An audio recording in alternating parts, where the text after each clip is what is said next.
Okay, welcome to the second edition of the Acousmatic Crossing series live diffusion.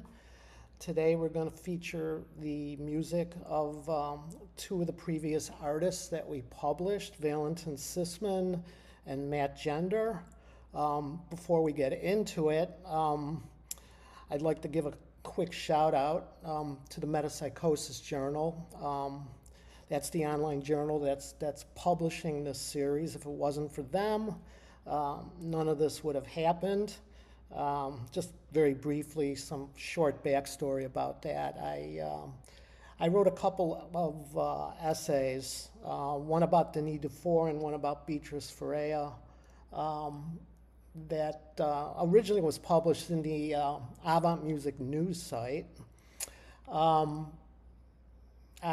started to shop them around. I didn't really shop them around. I went straight to Metapsychosis that I heard about through the Weird Studies podcast.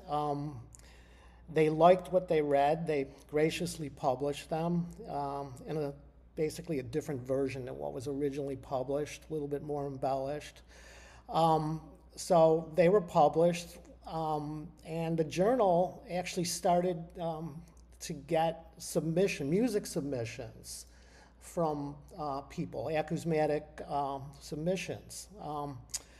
Marco, who's here today, the editor-in-chief of the journal, he contacted me, wanted to know what we should do with these, and I said, well, hell, why don't we do a call for submissions for acousmatic music? And I didn't think he'd buy into that. I really didn't. I was just kind of fishing. And he said, sure, let's do it. And I'm going, oh my God, really? Okay, let's do it. We put out the call. We got a ton of phenomenally great submissions. I believe over 60. So they're all going to be published. They're excellent. A lot of these artists are certainly under the radar for me, which is not unusual. I don't get out much, but whatever. We're in about the third inning of running this series. If anybody wants to catch up on what we've published so far, they could go to metapsychosis.com. On top of that website, there is a drop-down that says features. If you click on that, just click on Acousmatic, and it'll take you to the landing page of the Acousmatic Crossings series, and you'll find everything, including the two essays I wrote, all the music that we've published so far. So that's basically a quick backstory. So let's get into some chat and some music. We're going to start off with Matt Gender. He submitted a piece called Scintillation, or is it Scintillations? I don't know if it's Scintillation. No S, right? Yeah. Excellent piece. Actually, kind of gives me Francis Domont vibes. That's what attracted me to it immediately.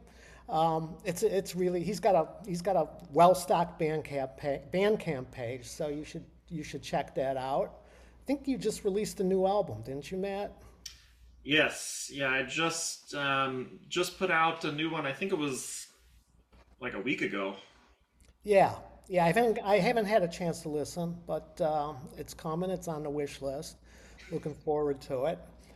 So let's get right into it. So what basically brought you into this world of the acousmatic? It's such a niche. It's a niche space, and what brought you here? Yeah, that's a great question. Thank you for inviting me to do this, by the way. It's nice to meet all of you. I took a class, so I went through school as an organist. I have a PhD in organ performance, and throughout my schooling, I took electroacoustic composition classes, just kind of for better, lack of a better phrase, S's and G's. I kind of just wanted to see what it was like. I'd never experienced it before. And I was instantly hooked. Instantly. I was like, oh my gosh, where has this been all my life? This was a mode of music making that I had never heard. Coming from somebody who really didn't even start to study Western music until I was a junior in high school, I went from basically no training at all to, a DMA in 10 years. And throughout that study, I took electroacoustic classes, and I was hooked. I was hooked instantly. So Yeah, yeah, that story actually sounds familiar. Whenever I describe this music, and by the way, there might be some here that are not familiar with the term acousmatic music, and just very quickly, it's music composed where the source of the sound is bracketed out from the sound itself. So you might be hearing a dishwasher, a washing machine, a vacuum cleaner,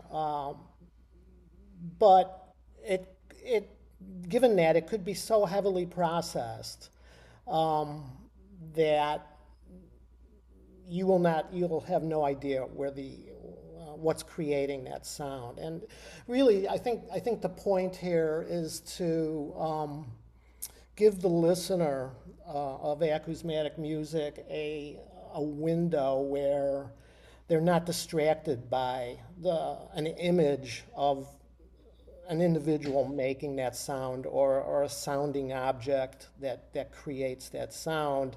And by doing that, it opens imagination. It opens pathways to the imaginal, gives the listener a chance to, listen, pick out things that they normally wouldn't hear instead of getting distracted, from the visual image of, say, an orchestra playing, or a guitarist playing.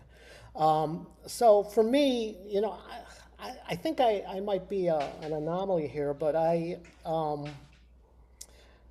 the first time I heard acousmatic music, it was a Bernard Parmigiani piece, and I took to it right away. And I don't know how that happened, and that was like 30 years ago, 35 years ago or so, and it's still taking me, it's taken me 35 years to try and figure out why it took to me, like it affected me like that, and I still don't have it figured out. But and I don't know. At the end of the day, does it really matter?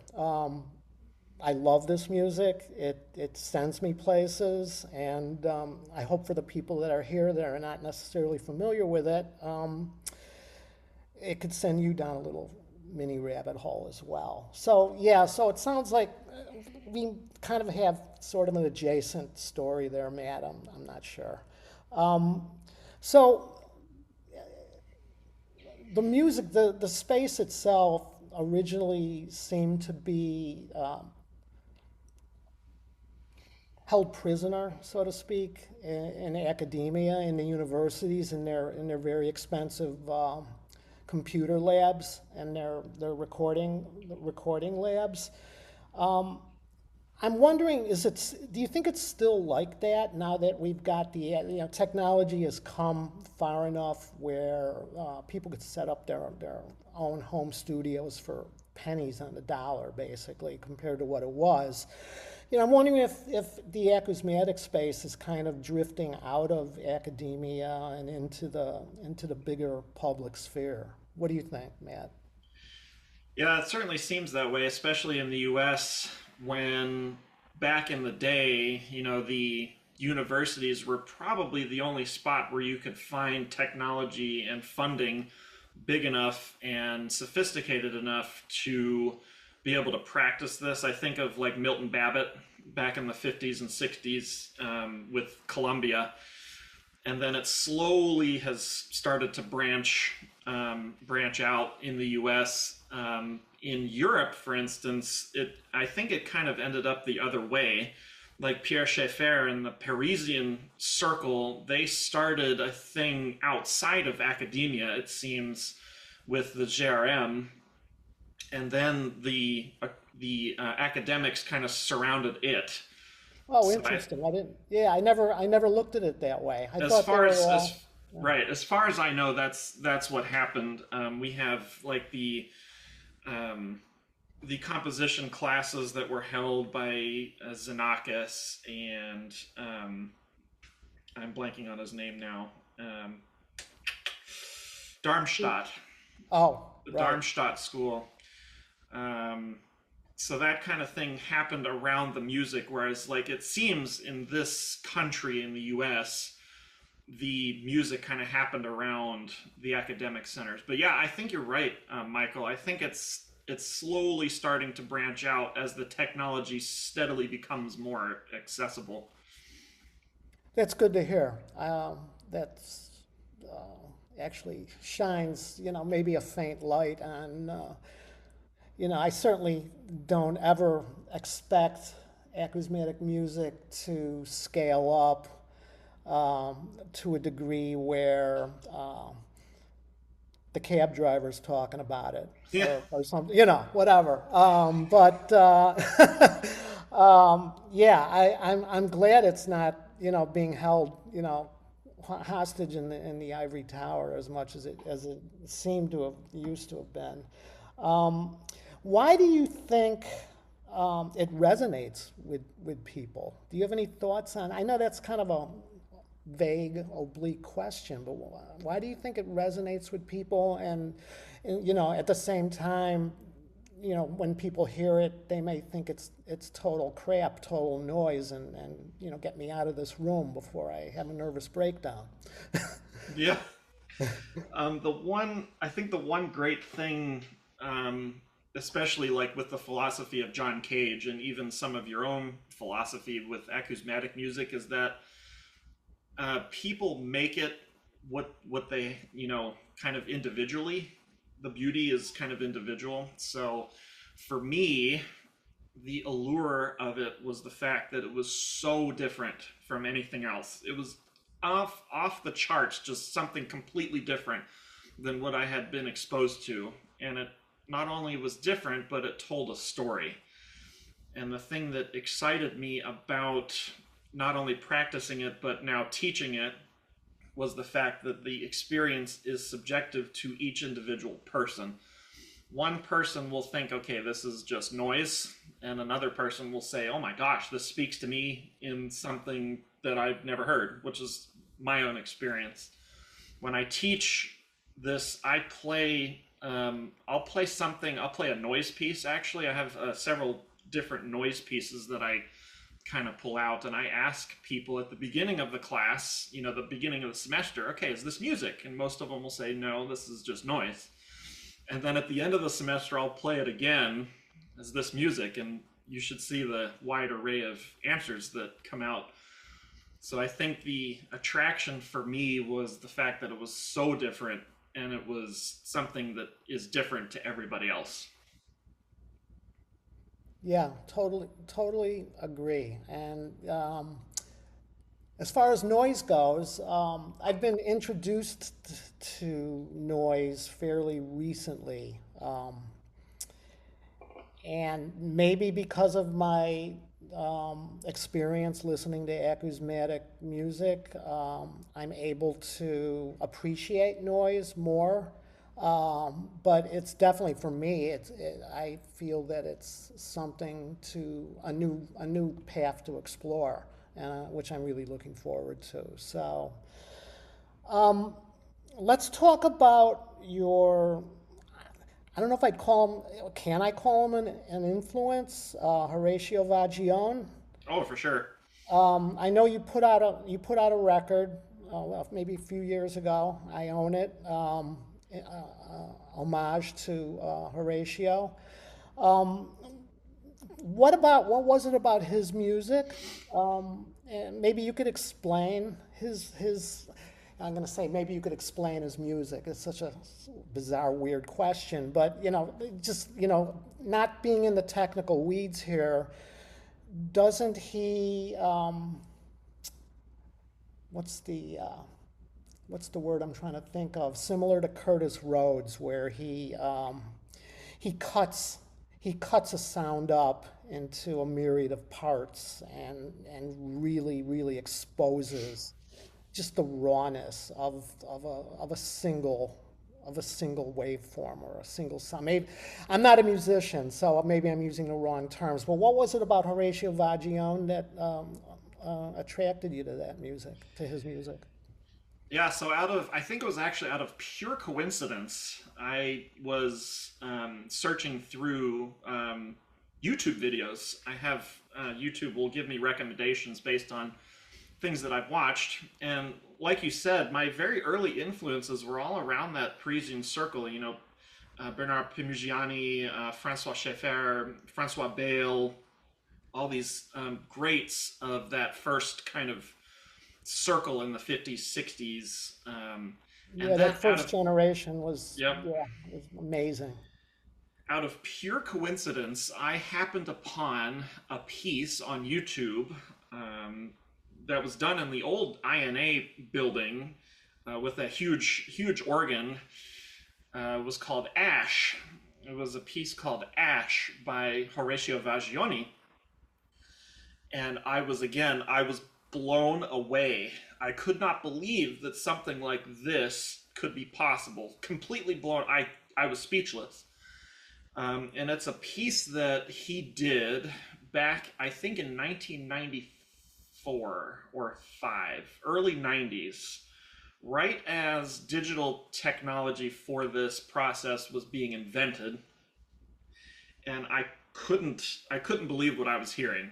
The wall of sound sounded like a thunderstorm, but it was all based on short sound grains of piano. He recorded a piano, all sorts of different techniques. He would thump on the wood. He would pluck the strings with his hands. He would drop things on the strings, and I couldn't believe that something like that was possible with a computer. And this was me talking in 2016. Okay, he was doing this in 1992, and I can't imagine how difficult it must have been to program something like this. But I discovered it in it was about 2016, and I think my entire journey from that point forward to today is trying to understand how he was able to do that. And so all the pieces that I made were basically me trying to teach myself how to get to that point. I tried to contact him actually. I think he lives in Paris, if I'm not mistaken. I think he works in Paris. I tried to Valentin, oh, no, I'm sorry. Go ahead, Matt. tried to contact him to ask him like how did you do this, but he never wrote back, unfortunately. So the majority of my work from that point forward has been just trying to get up to that level. Yeah, I would imagine it's maybe it's like if you go to a fancy restaurant and ask the chef for their recipe, he'll raise an eyebrow or Could two. be. Yeah, who knows? Well, yeah, I really dig his music too. I think I've got everything I could find that's been released by him. And for those that are here, if you're not familiar with him, he's really excellent, highly recommended. Okay, thanks for that. So let's talk about your piece, Scintillation. It's it's basically half of an album. It's the piece you submitted that we published a few months ago. And we're going to diffuse that in a couple minutes here. Why don't you say a few words about that piece, whatever you want, whatever comes to mind. Again, without getting into the technical weeds, maybe talk about how it was created, or even without getting into the technicals at all. Let's talk about the imaginal aspect. I mean, what were you thinking? Where was it taking you? Yeah, so before we diffuse that piece, let's hear a few words on that. Yeah, absolutely. So the scintillation was, again, just another study, etude for myself in granular synthesis. One of the core aspects of Horatio's music that he writes about in his own academic writings that again, blew my mind was his notion of stratification of sound events. He has layers where there's long events and then there's short events, and he layers that all together. And he argues that that is basically what music is.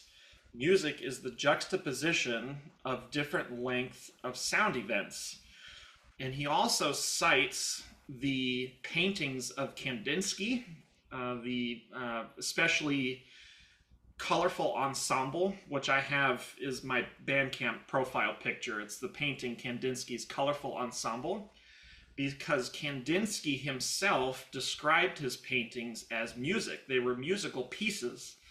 And what you see on his works is a stratification of smaller events, smaller shapes and colors versus large events.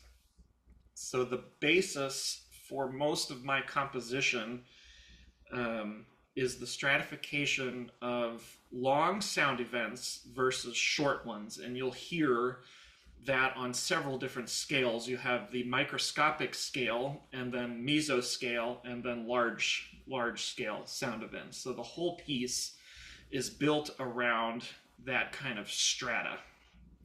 So when you say sound event, that could mean a number of different things depending on who you're talking to. To me, a sound event is something that I could pick up and perceive and imagine in some way, shape, or form. What is a sound event to you? So any length of sound really that exists can be classified as a sound event, down to the microsecond scale up to the age of the universe. Anything I think can be classified, in my opinion, as a sound event. Something, literally something that happens. Sound, especially music, is an art that happens through time. So you can divide up time into really any number of chunks down to the infinitesimal. Got it. Got it. Interesting. So when you say stratification, are you talking about layering these sound events over each other? Yes, yep, that's exactly right. Yeah, and there's a classmate of mine in here, William, who may appreciate this. That I can't help but thinking of Bergson here, the philosopher Henri Bergson, where basically everything is happening at once. Everything is flowing at once, and we're all basically and Henri Corbin as well. We're all standing on the shoulders of the past, present, and future. It sounds similar to what you're talking about here. All Yeah, right, and so go ahead. let's do this. Let's hear scintillation. Give me a second here. All right. I would recommend headphones. If you got them, put them on. And here we go. This is Scintillation by Matt Gender.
Scintillation by Matt Gender.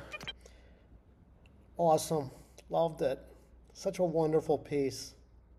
Fantastic.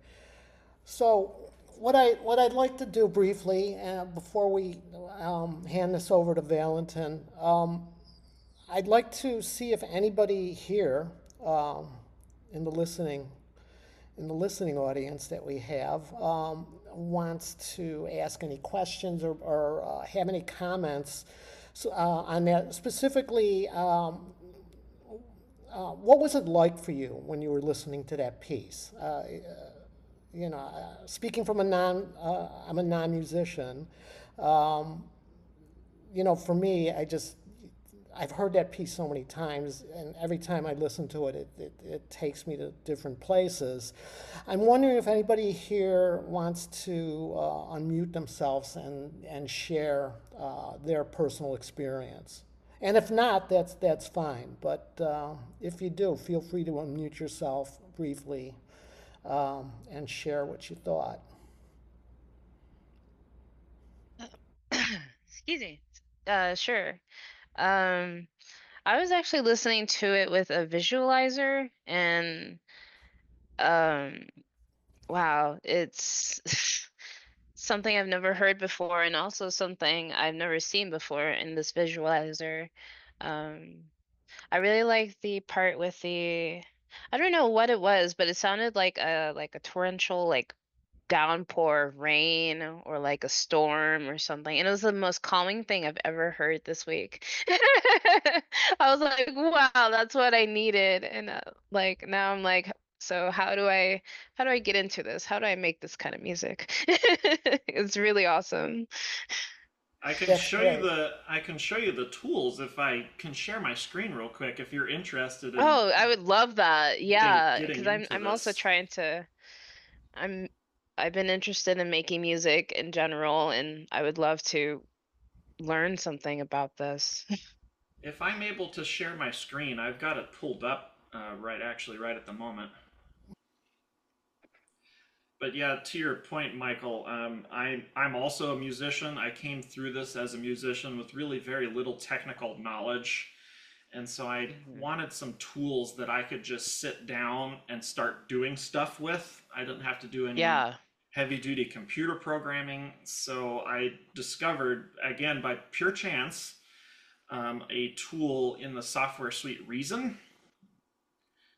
Of all of the I of don't know all if I of the can. tools that I used on the journey towards making that piece, these are the easiest ones that I found, and they're still basically the best ones that I've ever used. And Okay. if this is within the software suite Reason, this is called the Torsion Texture Synthesizer, Oh, wow. and this is the majority of the music that I make uses this synthesizer, and it is 100% completely plug and play. You turn it on, you load in. Let's see if I've got a sample here. You said reason? Yeah, it's a Reason is a multi interface kind of music creation suite. These are all my Okay. samples. And I can load this up. Sorry, it's going to play samples here. I can load this up into one of these buffers, and I've got like a randomize button. I can just kind of randomize all these parameters, and it'll just go. Oh, awesome. Thank you So for the link. this is one of the instruments I used, and then the other one, the section of that piece that you were interested in, the kind of torrential downpour. Yeah, Let's see if I can find it here. that Yeah, was they're amazing. called the Fritz Granular Engine. Oh, And again, it's literally plug and play. It'll take an input, so you have to kind of give it a sound input. So really, anything will go in, and you can randomize every parameter, and it'll create those kind of torrential sounds. So they're both wow. published by a company called Electric Panda. So Oh, wow. Reason Studios has a store where you can purchase these things, and they're both published by Electric Panda, and you can kind of see their Electric Panda. their logo is like this little panda guy. Oh, oh, cool. I figured that would be of interest. I'm going to stop the Yeah. share. No, thank you for sharing that. That was Fantastic. amazing. Thank you. Yeah, Thank absolutely. you. Philip, I see your hand raised. And you're mute. Yeah, Oh, there you yeah, go. yeah. First of all, a really good mix. Really appreciate the mix on that. It's not easy stuff to mix. I know. Yeah, Um, thanks. it's all over the board in terms of spectrum. Um, I had a question on how you approach form. It's always been an issue for me as a composer. It's so easy, at least, to to I mean, easy in terms of coming up with really interesting sounds. In fact, one of my biggest problems is when I get to the point where everything sounds good and I can't make a decision. That's sort of paralyzing. But That's a first world problem. yeah, yeah. But my question is, how do you approach form? Is it completely intuitive? Do you have some kind of structure in mind? Is it just unfold as it goes? How are you approaching it? I know there's textural, sort of sectional things that you have going on. Yeah, I love that question. A lot of the time, I just kind of take joy in the randomness of it all. Those two tools that I had, you have the ability to really randomize any of the parameters. Of course, with computers, it's all pseudo random, but I take joy in a little bit of the randomness. So I will basically form a piece around textures that come up that are really cool. I was like, okay, I really like this. So let's start it with this, and then, okay, I randomize it again, and then something else cool happens, and then I just tack it on. So most of it is really sectional. And then what Comet was saying about these kind of torrential sections, I always like to end a piece with something kind of big, something that sounds like a little bit of a dust storm. So I will tack on kind of like a climactic moment with that Fritz engine. Yeah, it seemed to me that on a sort of a macro scale, even though it was just a very abstract, granular piece, that there was a point where it was completely dense and really thick, and that sort of built to me that was the climax of the piece. And then after that, there was a resolution similar to narrative forms and all sorts of other art forms. Is that was that in the back of your mind? Yep, yep. After the after the storm, I like to have a calm after the storm. So that's kind of where that all came from. Bill? Oh, thanks. Yeah, the listening to this, uh, uh, um, one of the things that I've tried to do for the acousmatic pieces that I've heard over the last maybe couple months since Michael introduced the concept of the other group that we were in. I try when I'm listening to remove context and just hear the sound, but it's extremely impossible. It's like trying to meditate and not think about anything. It's like your brain just loves contextualizing everything. And so when I hear this kind of music, and this piece, it happened as well, there's always I it's an interesting qualitative experience because I'm sure that a second person listening to the exact same piece will not have anywhere near the same interior experience that another person would have. So I hear this one in particular, and I have the context of having been trained over the course of my life by Star Wars to hear robots talking to each other when some kinds of the sounds that you're using is happening. So there were bits of this that I could not help but hear as a conversation.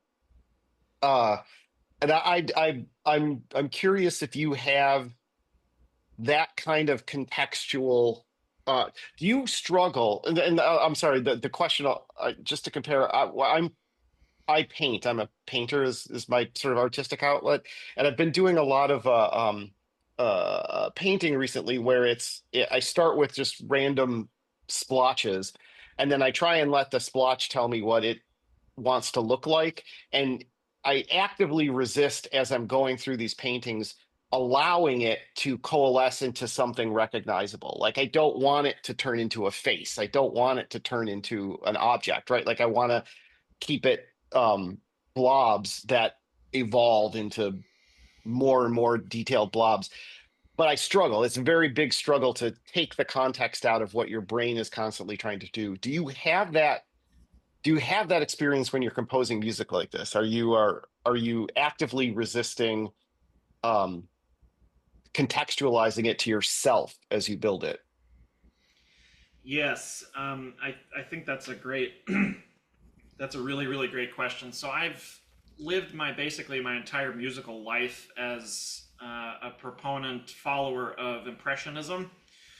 So I leave the interpretation of a piece up to the person that is experiencing it. So I try to avoid. Of course, I'm going to see images when I write this, especially with the vocal stuff. Forgive me, there's a truck outside my window too. If you have any noise, um, the voices, for instance, I imagined in my brain like several ghosts haunting a cathedral. The reverb that you heard in that is actually an impulse response of the York Minster. So I ran it through these voices, kind of through that reverb. So anyway, yeah, I let the listener or the observer kind of come up with their own image, but to the best ability that I can, I try to kind of avoid any preconceived notions. Very quickly, because I want to move on to Valentin, but Bill, so the reduced listening that you said was basically next to impossible. I think you're still doing reduced listening, but you're letting your imagination interpret it.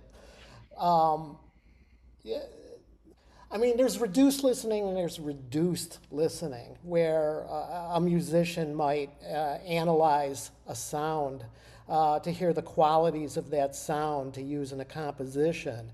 I believe you're still utilizing reduced listening, only maybe on the next level up, and I could be wrong. These are just my own thoughts. And if Pierre Shafir was here right now, he'd probably be scolding me or something. But as far as I'm concerned, reduced listening is putting a pair of headphones on and laying in a dark room, hearing this music, and opening up pathways in my imaginal. I think that's a reduced listening too. So again, I think reduced listening is kind of a moving target depending on who you're asking.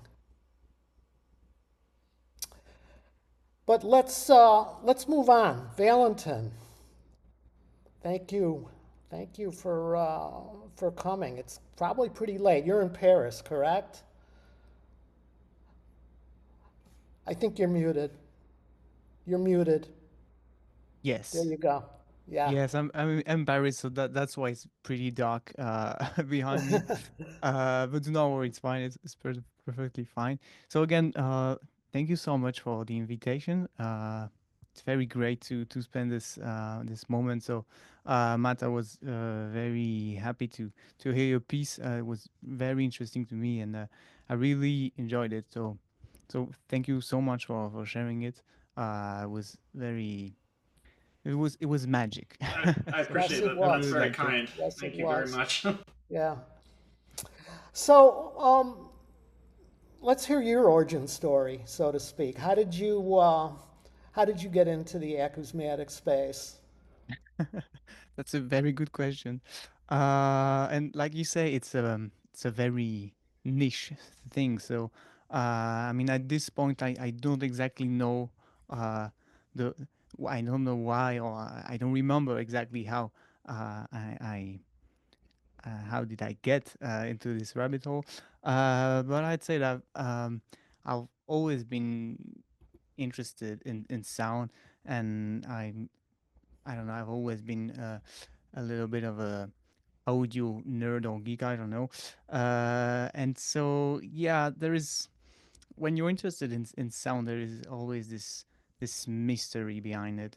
Um, And at some point, I was exploring this, not actually making music, but for a long period of time, I was playing with sounds, and just somebody one day told me, "Oh, maybe you should know a little bit more about acousmatic music because it's exactly uh, approximately what you do.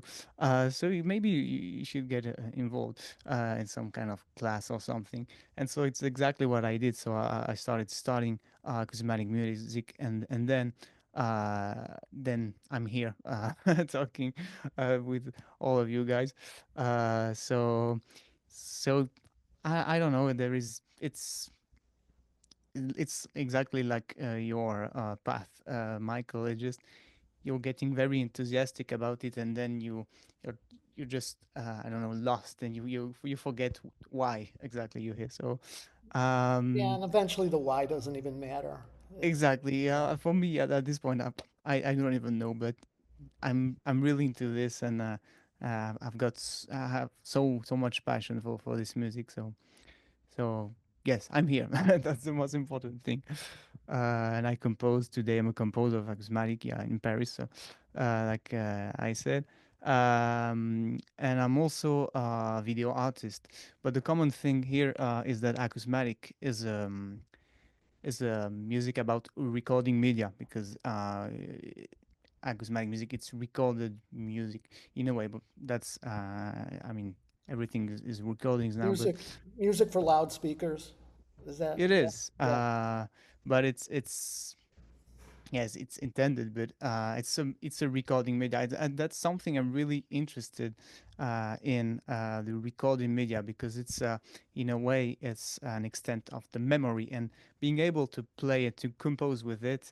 I think that's kind of a again a rabbit hole as a composer, playing with memory and time.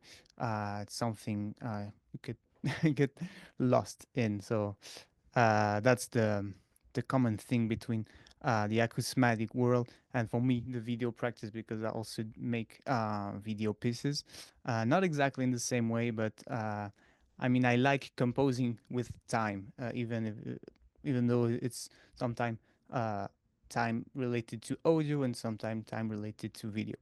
Uh, there it is. Um, what So else can I? let me Sorry. ask you. So, yeah, being based in Paris, is there? Do you perceive a difference in sound or style between, say, the European notion of the acousmatic versus, say, the North American notion of acousmatic music?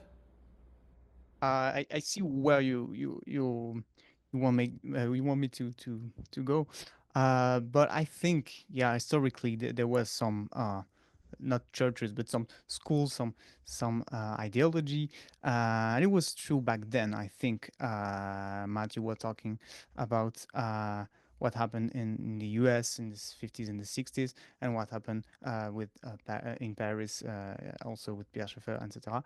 And I think that today it's completely inaccurate because acousmatic music and music in general, I mean contemporary music, let's say acousmatic music, even though uh, not everybody calls it that way, is everywhere.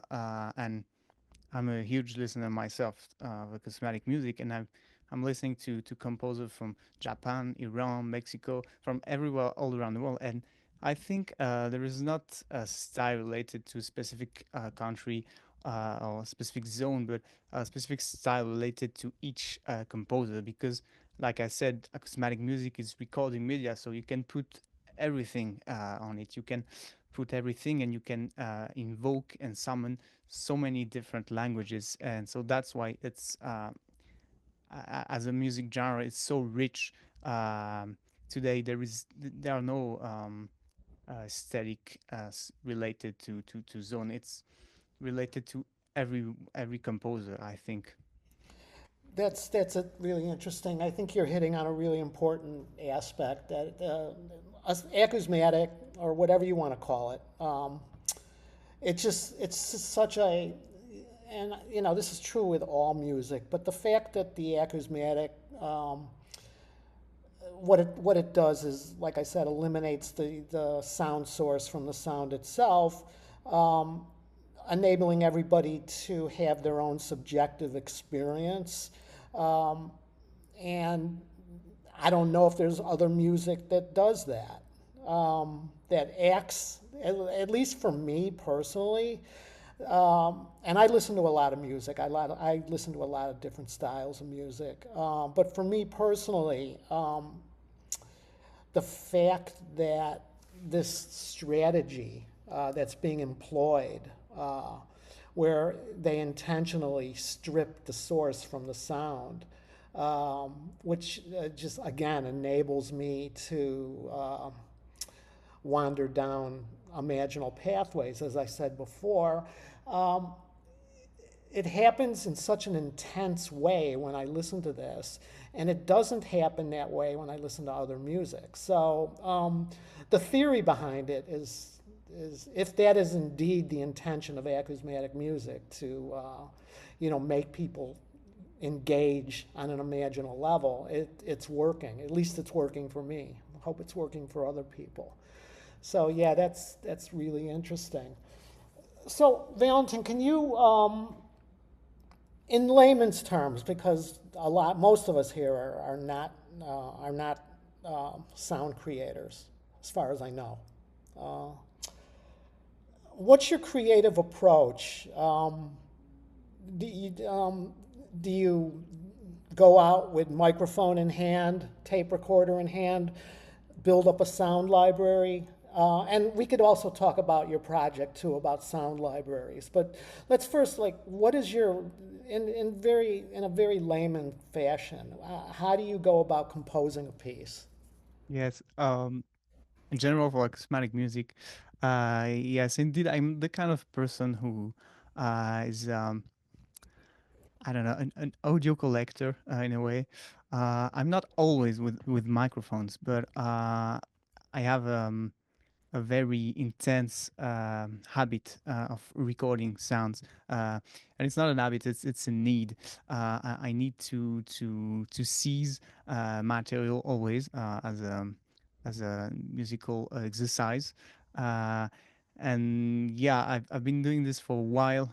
Like I was saying, I've been into sound before actually composing music, and it's a little bit the same process when composing acousmatic music, because as it is a recording media, you need sound to compose with it. So the sounds for me, it's not maybe the case for everyone, but it comes first in a way.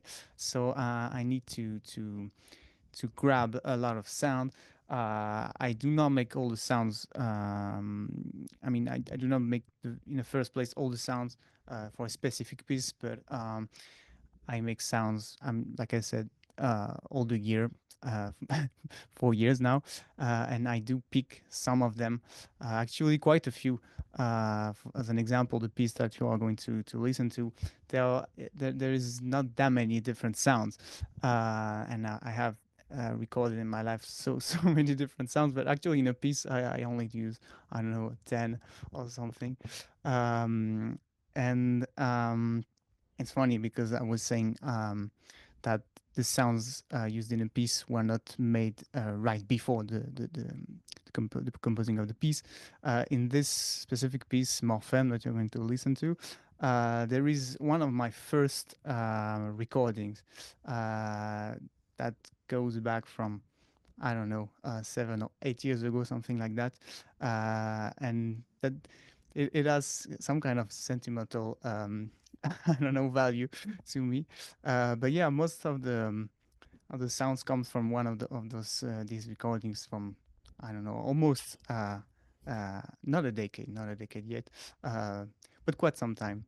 So yeah, actually for me, it's really how you say that, something related to in French we say artisanat. I don't know what's the name in English for that. Sorry if my English sometimes is blurry, but it's related to a job that you do with your hands. In a way, for me, it's really this kind of process.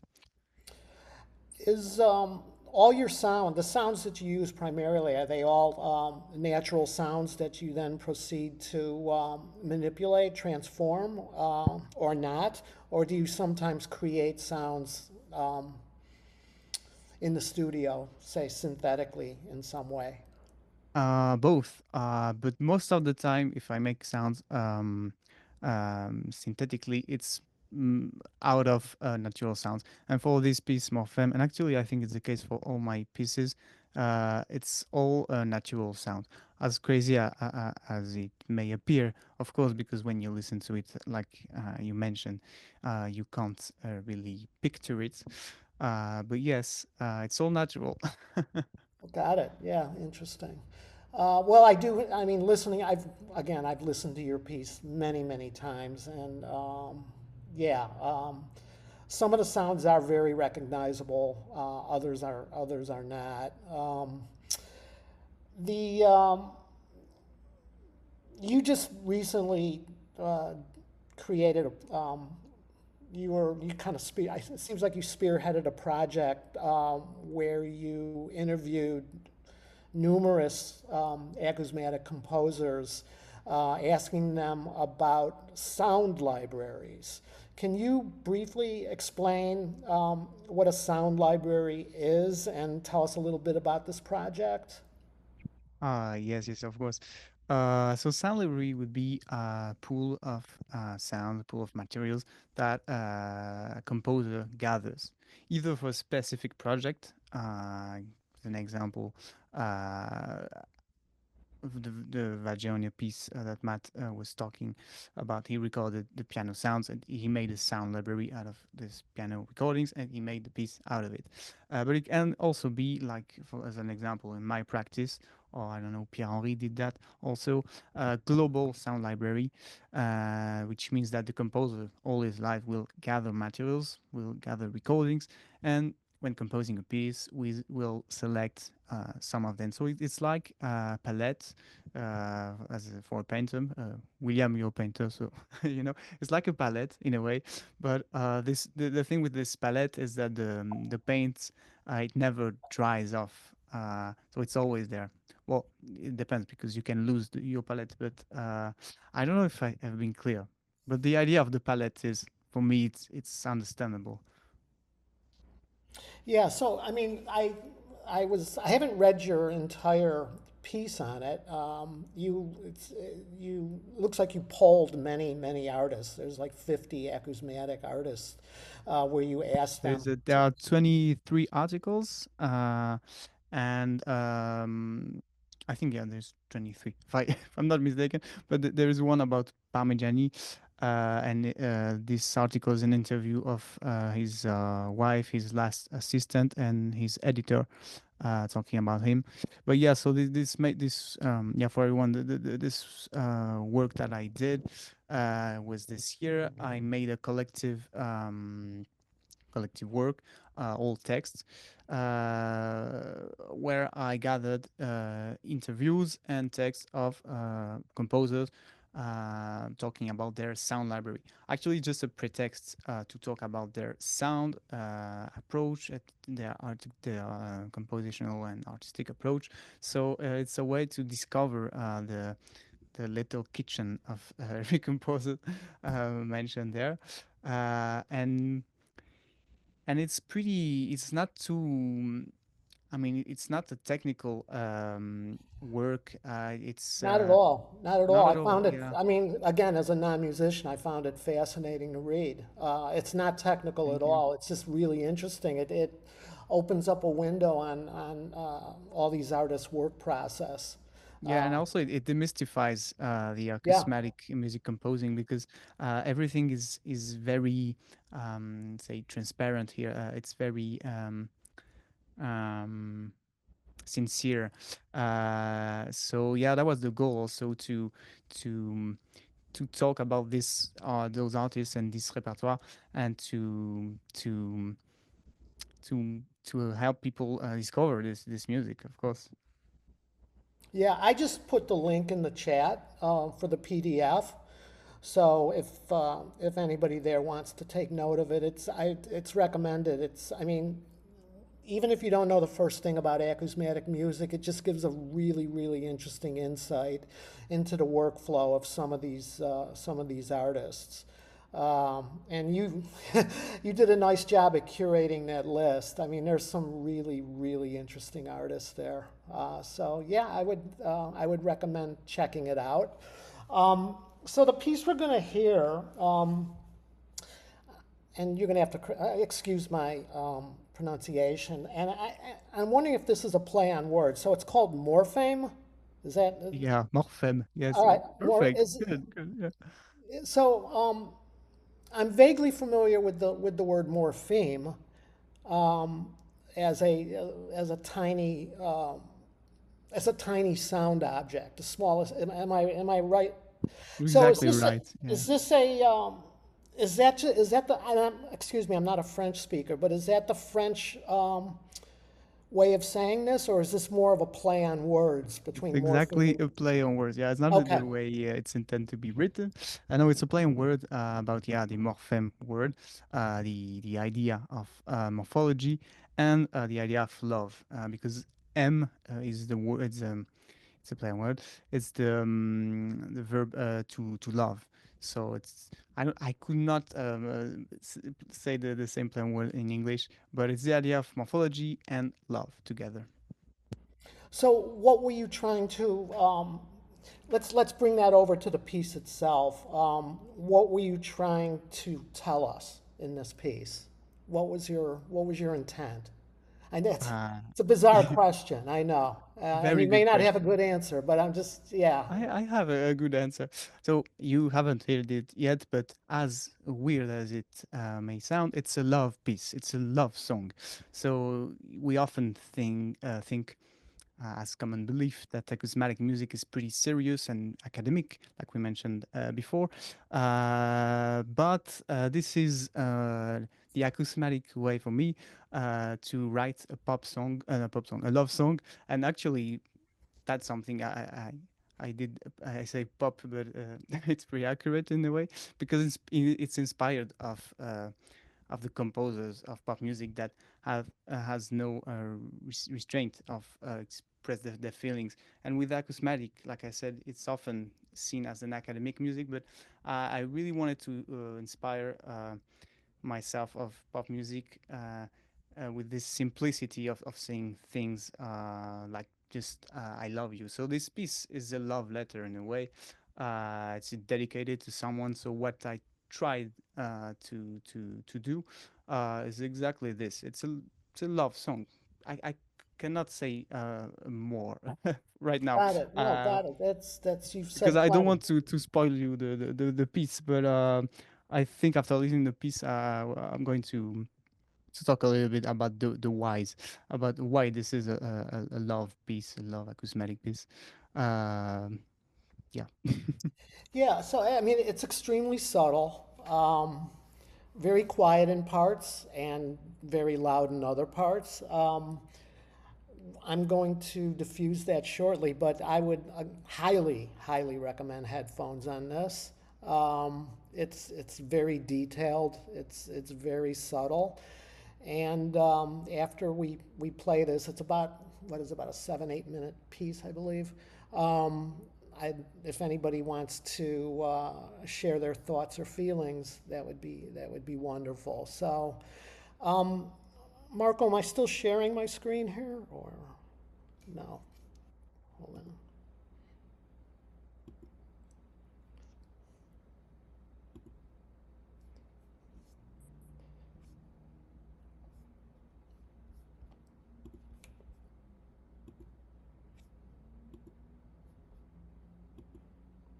on. Okay.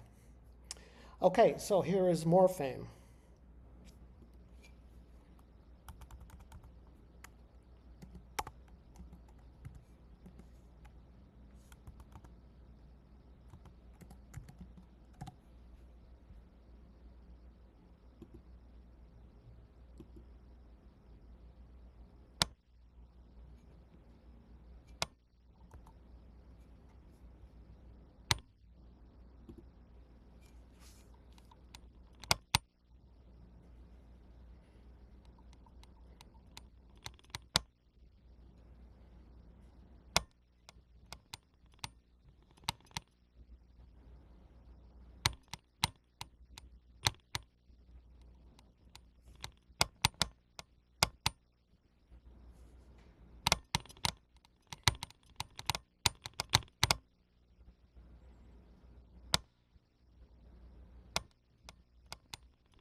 Morphame by Valentin Sismann. That was beautiful. Thank you. Just lovely. Thank you, thank you. Anybody have any questions, comments, thoughts, feelings? Philip?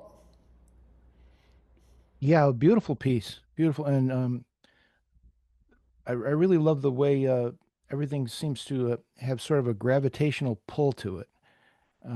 Very nice, very the acceleration of events and the way things kind of there's a very organic feel to it. I liked it a lot. Thank you very much. Yeah, yeah, yeah. The idea, well, like I said, it's a love song dedicated to someone that I have a very strong relationship with, and the idea of this piece, I mean, one of the idea, was to find something between the high contrast, because as you have heard, and like Michael said, there are some sounds very loud, some very quiet. In terms of space, you have sound very close, sound the sounds very far away. So there is a lot of movement. Actually, it's a piece about movement, but with all this contrast. Oh, did you heard there were some storm? I don't know if my microphone catch that. There You are didn't hear it. Oh, you heard it? You heard I it? did not hear it, no. Oh my God. But I don't know if it was a storm. Maybe it was something that exploded. I don't know. Well, You should have later. recorded it. Yeah, I should. We'll see later what it was. Oh my God, that was frightening. Okay. So yeah, so the idea was to explore this idea of high contrast, but to tie it with this organicity of a single movement. So the idea of a relationship that goes along, I mean that move on together, but despite the differences, the time that passes, and all this the different states of everything. So everything is highly contrasted, but finally it managed to be something together. So that was one of the idea. I mean, in the writing, the way I wrote things, there was the thought behind it. And then, if I'm talking about the structure, but maybe before talking about the structure, maybe I should take some questions if you have some more. Absolutely, Bill. Yeah, this was a beautiful, beautiful piece. This is not so much a question. I just wanted to appreciate that there was a part in it where the recording was like a train, and there was a lot of noise from the train going over tracks, but part of that noise was a kong thunk, which is like, where the rails meet and the wheels going over. I loved how that sound dissolved, right? Like, so you had it, the full sound of that train moving, and then the sound of that train dropped away, and all that remained was that thunk thunk part, and then that spaced out longer and longer, until it was completely abstracted to just the like a kind of a heartbeat kunk kunk thing. I just really enjoyed that piece of Oh, this. thank you so much. Yeah, Yeah. yeah. This it's exactly this. Yeah, I mean you resumed it perfectly. It's for me in some pieces I like to do a single gesture. In a way, it's a gesture. I don't know if the word is the same in English, but uh, it's like I don't know. But for me, it's a gesture. You know, it's something that you do that happens. It's very clear it's readable. You know, it's very easy to seize what happens there. So I'm very glad that you enjoyed because I was not sure when I did it, so it worked perfect. So I you were comment. isolating, so if I understand you, you were isolating that specific sound gesture of the train I mean, being. the gesture itself was what William was mentioning, the idea of a natural sound uh, that became something very small. And the gesture was the abstract idea of a natural soundscape and to extract something and then to show it to you. Um, it's like I don't know. Yeah, the gesture would be this to extract slowly a little thing out of a Right. soundscape Yeah, of no, gotcha. out of a moving train actually because there is a train that is huge and then it's about contrast. The piece is about contrast. Then it's just a little piece of this train. Comet, you have a question? So I can. Aha. Yeah, I was just like William was or Bill was saying, um I really like the train. I live by a train. I hear trains all the time, and I'm still amazed by them. And I really like the comparing or the contrast between the loud train sound and I forgot what the sound was before. Oh, there's like footsteps. There's like I swore there's like footsteps like right beside me. And like I live alone. I don't know how you got that sound to sound so far and close and it's hard to explain, but the footsteps really eluded me. Um, Yeah, I can talk about the footsteps and the idea of space. So, yeah. I said, this piece it's a piece about movement. So actually, if you noticed, every sound that you can recognize the source, because there are a few of them, every of those sources they are related to transportation, to movement. So you have the footsteps and you have the train and another type of train, but I mean, people maybe it's a tramway and a train, but we don't care. But so Oh, everything you can recognize, I mean, there are both. But mhm. the point is that everything that you can recognize, it's something that moves, and Travels. yeah, that travels exactly. And so Yeah. that goes with the idea of this. I was mentioning the scenery, the thing the idea of the piece that even though there is some contrast, all the energy of the piece goes into one direction, and everything, Yes. yeah, it is interwoven and ties together. Yeah. Um, so No, so I really enjoyed that. this That's is for awesome. the yeah the that's why I put the steps and the train, etc. It's about the travel also, but there also some personal reason about this, but I don't want to talk about it. And also, what I wanted to say is that this piece is part of a cycle, a series of pieces called Loving Spaces. So the idea is to explore the relationship between space and feelings. So Oh, that's wonderful. there are four pieces in this Mhm. cycle. It's between 2002 and 2005 right now. So there are four pieces. 2025. It's related to. I mean, the pieces. I mean, they're different, but some ideas are the same. So the Mm. I mean the feelings you can put in spaces.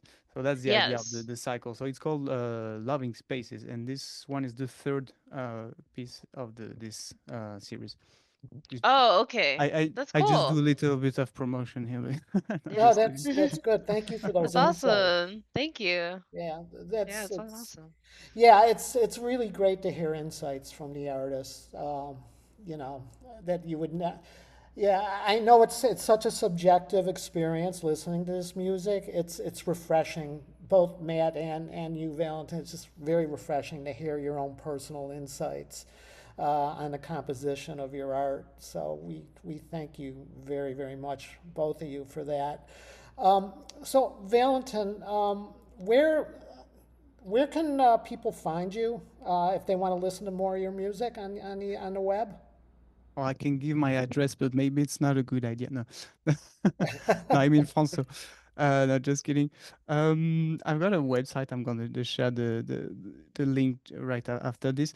But I wanted to say that all my music is available to download for free on Bandcamp. I think so. You can. There is no minimum for price. So please do download everything freely. I don't want any money for.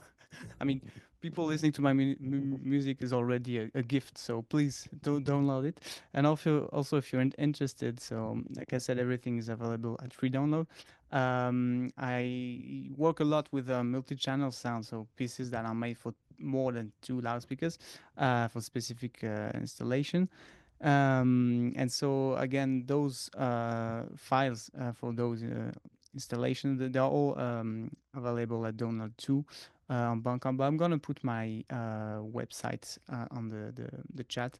And again, the work that Michael mentioned, the work for where I interviewed a lot of composer. It's again everything is online. I'm a very open composer, so everything is online, free, of course. I'm gonna put the my link.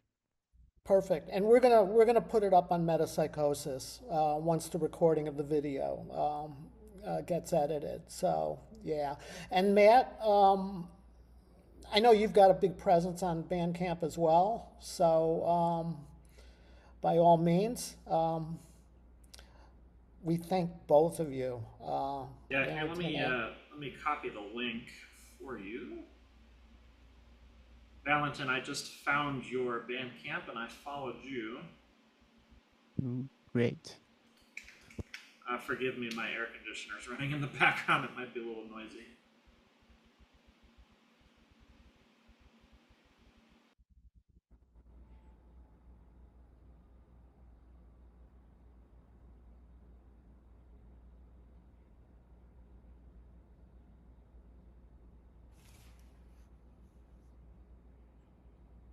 Got it.